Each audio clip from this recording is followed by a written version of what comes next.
So behavioural strategies can also assist with sensory processing, and these are strategies that may not be specifically sensory. So things like the use of graded exposure when dealing with sensory experiences. So this is a gradual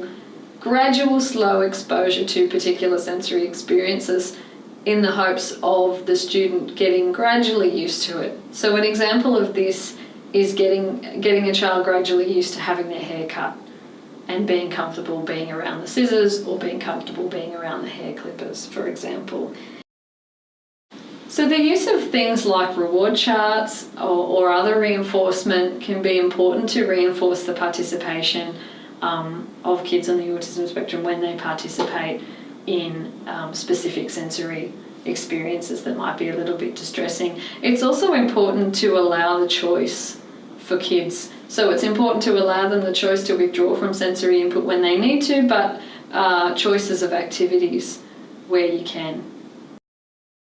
So parents and teachers might be able to use social stories or sensory stories to describe the specific aspects of the sensory environment for the student, to help them to identify what their sensory needs may be within that specific environment, and to help them to select alternative sensory activities that might be more appropriate within that environment. So for example, if they're sitting in the school assembly and they feel the need to fidget with the school clothing of all of the other children sitting in that school environment, perhaps there's an alternative